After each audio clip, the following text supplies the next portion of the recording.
Welcome to life science class. हम लोग पढ़ रहे थे नेचुरल रिसोर्सेज के बारे में। तो नेचुरल रिसोर्सेज के बारे में हम लोग जो अब तक पढ़ चुके हैं जंगलात और पानी के बारे में। आज हम लोग पढ़ेंगे एनर्जी। एनर्जी दरअसल ये एक फिजिकल साइंस का चैप्टर है और हम उम्मीद करते हैं कि आप लोग क्लास 7 या 8 में जो फिजिकल साइंस की किताब है वहां पर आप इसका जरूर मुताला किए होंगे और हो सकता है कि क्लास 9 ही का फिजिकल साइंस में आप के चैप्टर में ये आपके सब्जेक्ट में किताब में चैप्टर हो, और नहीं तो क्लास 10 के फिजिकल साइंस के बुक में तो ये चैप्टर मिल ही जाएगा। खैर जो भी हो, सबसे पहले हम लोग जानने की कोशिश करेंगे एनर्जी कहते किसे हैं। एनर्जी दरअसल किसी एजेंट के, किसी माने जानदार के काम करने की सलाहियत को एनर्जी कहते हैं। अगर किसी जानदार के अंदर ये सलाहियत नहीं है कि कोई काम कर पाए तो इसका मतलब वो उसके अंदर एनर्जी नहीं है। हम लोग फूड चैप्टर जब पढ़ा रहे थे तो ग़िज़ा की अहमियत में जो है ये बताया गया था कि ग़िज़ा की अहमियत क्यों है या ग़िज़ा हम लोग क्यों हासिल करते हैं। तो उसमें एक जो है उसका सबब ये था या उसका एक सिग्निफिकेंस ये था कि ग़िज़ा से जो है हमें तवानाई हासिल होती है। ग़िज़ा हम लोग जो भी खाते हैं उसका ऑक्सीडेशन होता है और ऑक्सीडेशन के रिजल्ट में क्या होता है, ह्यूज अमाउंट में एनर्जी पैदा होता है और उसी एनर्जी या तवानाई के बदौलत जो है हम फिर कोई काम कर पाते हैं। तो ये हुआ एनर्जी का डेफिनेशन। अब उसके बाद हम लोग चलते हैं different types of energy. Energy के बारे में एक जो है लॉ है कि energy can not be created nor can it be destroyed but it forms can be changed from one form to another. मतलब एनर्जी को ना हम पैदा कर सकते हैं ना इसको हम बर्बाद कर सकते हैं, बल्कि एनर्जी को क्या कर सकते हैं कि इसके एक शक्ल से दूसरे शक्ल में हम तब्दील कर सकते हैं। ठीक है, तो ये जो टाइप्स ऑफ एनर्जी जो यहाँ पर जो लिखा हुआ है, टाइप्स ऑफ एनर्जी मतलब क्या हुआ कि transformation of one form of energy to another form of energy. Energy का एक शक्ल से दूसरे शक्ल में तब्दील हो जाना। अब उसी हिसाब से इसके डिफरेंट टाइप्स है। अब यहाँ पर कुछ नाम लिख दिया गया, सिर्फ आपको नाम जानना है, इसके डेफिनेशन में जाने की जरूरत नहीं है, इसलिए इसका डेफिनेशन ये आपका फिजिकल साइंस में आप उसको पढ़ेंगे। काइनेटिक एनर्जी, दूसरा है पोटेंशियल एनर्जी। एक काइनेटिक एनर्जी और पोटेंशियल एनर्जी दरअसल मैकेनिकल एनर्जी के ही दो माने क्या बोलते हैं दो टाइप्स हैं। मैकेनिकल एनर्जी को दो हिस्सों में तकसीम किया गया है, काइनेटिक एनर्जी और पोटेंशियल एनर्जी। अच्छा, उसके बाद हीट एनर्जी है, फिर से लाइट एनर्जी है, उसके बाद इलेक्ट्रिक एनर्जी है, मैग्नेटिक एनर्जी है, न्यूक्लियर एनर्जी है। अच्छा, साउंड को भी एनर्जी कहा जाता है, साउंड एनर्जी। तो ये डिफरेंट टाइप्स ऑफ एनर्जी है। तो अब अच्छा ये हो गया। अब इसके बाद हम लोग देखेंगे कि सोर्सेस ऑफ एनर्जी क्या है, मतलब तवानाई के जराए, तवानाई हम कहां से हासिल करते हैं। तो सोर्सेस ऑफ एनर्जी में एनर्जी को दो हिस्सों में तकसीम किया गया है, एक रिन्यूएबल सोर्सेस ऑफ एनर्जी और दूसरा है non renewable sources of energy. Renewable sources of energy इसके माने और मतलब को समझने से पहले यहाँ पर इसका ये देखिए इसके कौन कौन से सोर्सेस से रिन्यूएबल सोर्सेस ऑफ एनर्जी क्या है, पहले इसको जान लीजिए, उसके बाद इसका माने हम बताते हैं। रिन्यूएबल सोर्सेस ऑफ एनर्जी में आता है सोलर एनर्जी, यानी वो एनर्जी जो हम आफताब से हासिल करते हैं। दूसरा है विंड एनर्जी, विंड एनर्जी जिसको हम हवा से हासिल करते हैं, विंड से हासिल करते हैं। तीसरा है हाइड्रो एनर्जी, हाइड्रो का मतलब होता है वाटर, तो जिसको हम पानी से हासिल करते हैं। चौथा उसके बाद है टाइडल एनर्जी, टाइडल एनर्जी जो कि समंदर के वेव्स से हासिल किया जाता है। अब पांचवा है जियोथर्मल एनर्जी, जो जमीन के अंदरूनी हिस्से से जो है इसको हासिल किया जाता है। तो ये हुआ रिन्यूएबल सोर्सेस ऑफ एनर्जी, ये सोर्सेस ऑफ एनर्जी। अब इसको हम समझिए, रिन्यूएबल का मतलब क्या हुआ, हम लोग वर्ड जानते हैं रिन्यू कराना, किसी चीज का वैलिडिटी। जैसे मान लीजिए आपका कोई ड्राइविंग लाइसेंस है, उसका एक वैलिड पीरियड रहता है कि इतना तारीख तो कोई ये इसका फिर ये एक्सपायर कर जाएगा। तो उसके बाद क्या करते हैं, फिर इसको हम रीन्यू करा लेते हैं। रीन्यू करने का मतलब क्या हुआ कि एक बार जब रीन्यू होगा तो फिर हम रीयूज कर सकते हैं, फिर दोबारा से उसको हम इस्तेमाल कर सकते हैं, उसको रीन्यू बोला जाता है। तो रिन्यूएबल सोर्सेस ऑफ एनर्जी का मतलब क्या हुआ, आप देखिए ये जो सोर्सेस, आप देखिए जैसे सूरज, हवा और पानी, ये तीन को मिसाल लीजिए, सूरज, हवा, पानी। अब यहाँ पर जो भी देखिए ये तमाम के तमाम ये नेचुरल रिसोर्सेस है, नेचुरल सोर्सेस है। सन, सूरज, हवा, पानी, ये नेचर में पहले ही से जो है पाया जा रहा है, इसको हमको पैदा करने की जरूरत नहीं, अल्लाह ताला इसको खुद पैदा कर दिया है। तो ये जो है सन हुआ या सूरज हुआ या पानी हुआ, ये रहती दुनिया तक ये जो है अवेलेबल रहेगा। सूरज रहती दुनिया तक अवेलेबल रहेगा, विंड रहती दुनिया तक अवेलेबल रहेगा, पानी रहती दुनिया तक अवेलेबल रहेगा। यानी ये जो एनर्जी की जो सोर्सेस है, ये सोर्सेस कभी खत्म होने वाले नहीं है। तो चूंकि सोर्सेस खत्म होने वाले नहीं है, इसलिए इससे जो एनर्जी का सप्लाई जो है या इससे जो एनर्जी का जो प्रोडक्शन है वो बरकरार रहेगा, वो कंटिन्यूअस रहेगा, वो कभी खत्म नहीं होगा। तो रिन्यूएबल सोर्सेस ऑफ एनर्जी का मतलब हुआ कि एनर्जी की वो जराए, एनर्जी के वे कुदरती जराए जो कि कभी खत्म नहीं होंगे, जो कभी खत्म नहीं होंगे, हमेशा दस्तयाब रहेंगे, आज जिससे जो है एनर्जी का सप्लाई जो है कभी मुनक़ते नहीं होगा, वो उससे हम हासिल कर सकते हैं। तो उसको कहते हैं रिन्यूएबल सोर्सेस ऑफ एनर्जी। आप देखिए non renewable sources of energy, तो इसमें क्या हुआ, कोल, फॉर एग्जांपल देख लीजिए, कोल माने कोयला, पेट्रोलियम। अब पेट्रोलियम में आपका डीजल भी हो गया और आपका पेट्रोल भी हो गया। उसके बाद है नेचुरल गैस। नेचुरल गैस जैसे देखिएगा जो आजकल जो गाड़ियां जो है वो गैस पर चल रहा है, सीएनजी गैस पर जो है ऑटो चलता है।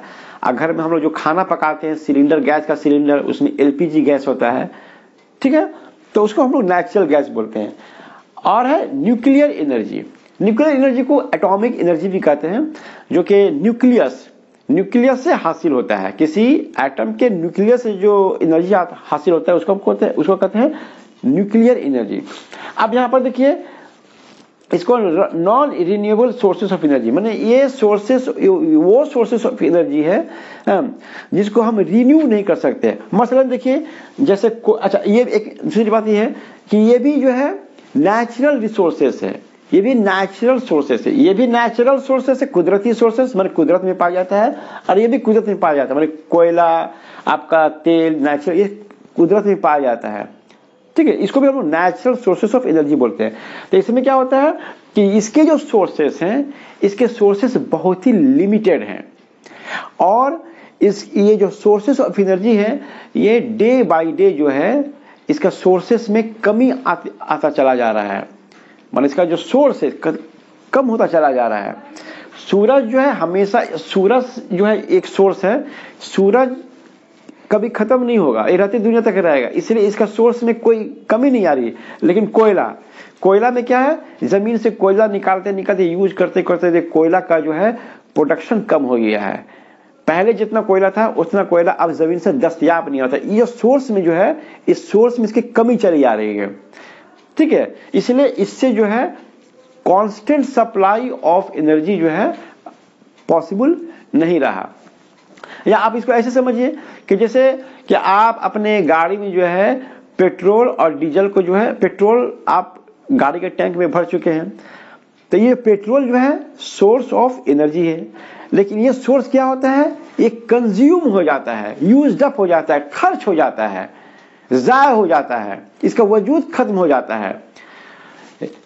Non renewable sources of energy में इसका जो सोर्स होता है उसको उसी जो सोर्स है वो सोर्स जो है यूज्ड अप हो जाता है, खत्म हो जाता है। जैसे मिसाल मतलब कोयला आप घर में लाए, कोयला को जब आप इस्तेमाल कर लेते हैं तो कोयला से तो आपको हीट एनर्जी मिलता है, कोयला से हीट एनर्जी मिलता है, ठीक है, लेकिन कोयला खुद जो है अपना वजूद खत्म हो जाता है।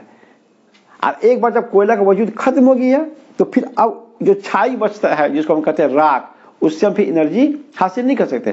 तो non renewable source of energy वो सोर्सेस ऑफ एनर्जी है कि जो कि वो सोर्स जो है यूज्ड अप हो जाता है, खत्म हो जाता है, उसका वजूद ही खत्म हो जाता है, वो ज़ाय हो जाता है।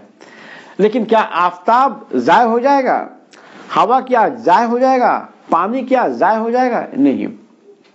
तो इसको कहते हैं non renewable sources of energy. तो सोर्सेस ऑफ एनर्जी में हो गया आपका रिन्यूएबल सोर्सेस ऑफ एनर्जी और non renewable sources of energy, और ये डिफरेंट टाइप्स ऑफ एनर्जी हो गया। अब हम लोग पढ़ेंगे कि यूजेस ऑफ एनर्जी। अब हम लोग पढ़ेंगे यूजेस ऑफ एनर्जी, मतलब एनर्जी का इस्तेमाल। तो एनर्जी का इस्तेमाल ये आपको तो ज़ाती तजुर्बा है, इसे ज़्यादा बताने की ज़रूरत नहीं है, आप खुद इसका जवाब दे देंगे। फिर भी चूँकि किताब में लिखा हुआ है, कुछ बताना ही पड़ेगा, इसलिए हम बता दे रहे हैं। कुछ नहीं है, यूजेस ऑफ एनर्जी को हम लोग 4 हिस्सों में तकसीम करते हैं। पहला है डोमेस्टिक यूज़, माने घरेलू इस्तेमाल। दूसरा है कॉमर्शियल यूज, माने तिजारती इस्तेमाल। तीसरा इंडस्ट्रियल यूज, सेनत में इसका जो इस्तेमाल होता है।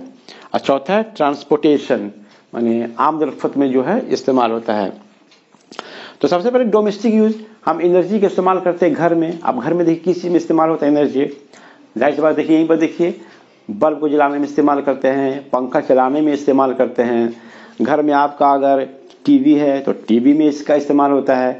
कंप्यूटर अगर रखे हैं तो कंप्यूटर में इस्तेमाल होता है, ठीक है। फिर आपका हीटर है तो हीटर में इसका इस्तेमाल होता है। इलेक्ट्रिक ओवन है तो वहाँ भी इसका इस्तेमाल होता है। अच्छा, उसी तरह से अगर माने खाना पकाने में देखिए आपका जो गैस सिलेंडर है तो उससे भी तो माने आपको माने हीट एनर्जी पैदा होता है, आग हासिल होता है। तो एलपीजी गैस का इस्तेमाल जो है डोमेस्टिक यूज़ में होता है।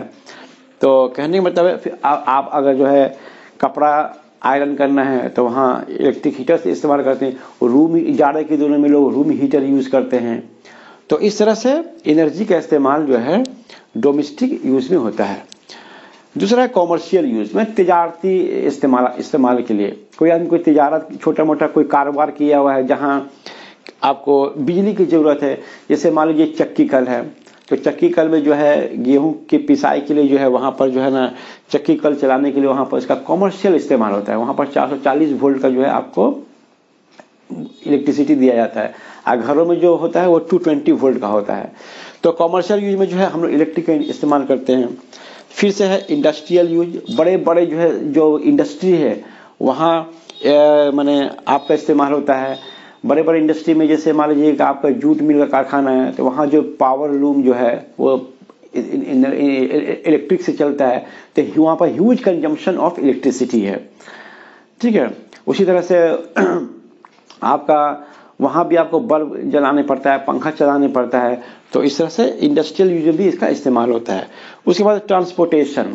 अब ट्रांसपोर्टेशन में देखिए आपको अगर ये आपका जो माने गाड़ी जितनी गाड़ियां हैं, बस हुआ या आपका बाइक हुआ या मोटरसाइकिल हुआ, वो कार हुआ, टैक्सी हुआ, ऑटो हुआ, ये तमाम के तमाम जो आपको पेट्रोल पर चलता है, डीजल पर चलता है। फिर से सीएनजी गैस पर जो है ऑटो चलता है। अच्छा, इसके अलावा फिर जो है आपका ट्रेन है। एक ज़माना में ट्रेन तो जो है कोयला से चलता था, कोल एनर्जी से चलता था। आजकल जो है आपको इलेक्ट्रिक एनर्जी से जो है ट्रेन चलती है। उसके बाद उसी तरह से आपका देखिए पानी जहाज हुआ, वहाँ भी आपको पेट्रोल का इस्तेमाल होता है या डीजल का इस्तेमाल होता है। हवाई जहाज में भी पेट्रोल का या डीजल का इस्तेमाल होता है। तो इस तरह से ट्रांसपोर्टेशन में भी जो है हम एनर्जी का इस्तेमाल करते हैं। तो ये हुआ एनर्जी के इस्तेमाल।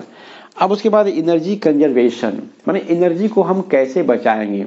एनर्जी एक तरह से भी अल्लाह ताला का एक नेमत है, और किसी भी नेमत को जो है माने ज़ाय नहीं करना चाहिए। जैसे पानी है, पानी को भी ज़ाय नहीं करना चाहिए, क्योंकि इससे हम फायदा हासिल करते हैं। जिस चीज़ से इंसान को फायदा हो उस चीज़ को ज़ाय नहीं करना चाहिए। उसको प्रॉपर, मुनासिब, एप्रोप्रिएट इस्तेमाल होना चाहिए। उसको हम लोग क्या करते हैं, अपने केयरलेसनेस की वजह से उसको हम बर्बाद होते छोड़ देते हैं एकदम, या छोड़ते हैं कि कोई चीज़ बहुत ज़्यादा है तो ज्यादती के सबब से इंसान जो है केयरलेस हो जाता है और उसको जो बर्बाद होता है छोड़ देता है एकदम। लेकिन फिर भी एनर्जी को सेव करना चाहिए। अब एनर्जी कैसे सेव होगा, हम लोग क्या करते हैं कि दिन के वक्त दिन के वक्त भी हम जो है ना घर में लाइट जला देते हैं, जबकि ज़रूरत इसकी नहीं है। या अगर हम लाइट जलाए भी हैं तो जब पढ़ते वक्त अगर घर में लाइट जलाकर पढ़ रहे हैं, जब मेरा पढ़ाई खत्म हो गया तो इसको ऑफ कर देना चाहिए। लेकिन नहीं, हम लोग क्या करते हैं, छोड़कर चले जाते हैं। पंखा घर में कोई नहीं है लेकिन पंखा चल रहा है तो चल रहा है, ये क्या एक केयरलेसनेस है। तो घर में जब कोई नहीं है, पंखा चल रहा है, तो इसे खामखा जो इलेक्ट्रिक बर्बाद हो रहा है एकदम। आप जब तक आपको जरूरत है पंखा चलाइए, लेकिन जैसे आप घर से जब बाहर जाए तो स्विच ऑफ कर दीजिए। तो जब जरूरत न हो तो हमको क्या करना चाहिए, पंखा स्विच ऑफ कर देना चाहिए। लाइट स्विच ऑफ कर दें या फैन स्विच ऑफ कर दें। उसी तरह से कंप्यूटर है, आपका इस्तेमाल खत्म हो गया, आप उसको स्विच ऑफ कर दीजिए। अच्छा, घरों में जो है गैस जो है कभी कभी जो है ना बहुत केयरलेसली जो है ना हम लोग उसको इस्तेमाल करते हैं एकदम। जो गैस 1 महीना में खर्च होना चाहिए वो 20 दिन में खर्च हो जाता है। ज़्यादा लापरवाही की वजह से जो हम उसको खर्च कर देते हैं। तो सिलेंडर में जो गैस है उसको भी हमको प्रॉपर ढंग से जो है इस्तेमाल करना चाहिए। अच्छा, गाड़ियों में हम लोग जो पेट्रोल वगैरह भराते हैं, बिला वजह इधर उधर हम लोग घूमने जाते हैं, जिससे क्या होता है, हमारा जो है पेट्रोल खर्च होता है। तो पेट्रोल का इस्तेमाल, गाड़ी चलाने का इस्तेमाल सिर्फ जो है ज़रूरत के तहत जो है इसको हमको इस्तेमाल करना चाहिए। तो कहने का मतलब एनर्जी एक अनमोल जो है अल्लाह ताला का दिया हुआ एक नेमत है। इस नेमत की कदर करनी चाहिए, जहाँ तक मुमकिन इसका मुनासिब इस्तेमाल होना चाहिए और हस्बे ज़रूरत इसका इस्तेमाल होना चाहिए। बेवजह इसका हमको इस्तेमाल नहीं करना चाहिए। और इसको बचाना है तो ठीक इसको जो है जब ज़रूरत ना हो बकदरे ज़रूरत इस्तेमाल करें, और जब ज़रूरत ना हो तो इसको हमको स्विच ऑफ कर देना चाहिए, ताकि जितने भी इलेक्ट्रिकल गैजेट्स हैं वो उससे एनर्जी का बर्बादी न हो। तो ये था हमारा आज का लेसन एनर्जी के बारे में। तो आज हमने पढ़ा एनर्जी कहते किसे हैं, एनर्जी के कितने टाइप्स हैं, सोर्सेस ऑफ एनर्जी क्या हैं, और एनर्जी की इस्तेमाल कहाँ होता है, और कैसे हम एनर्जी को बचाएंगे। हम उम्मीद करते हैं कि आज का लेसन आपको अच्छी तरह से समझ में आया होगा। Thank you very much.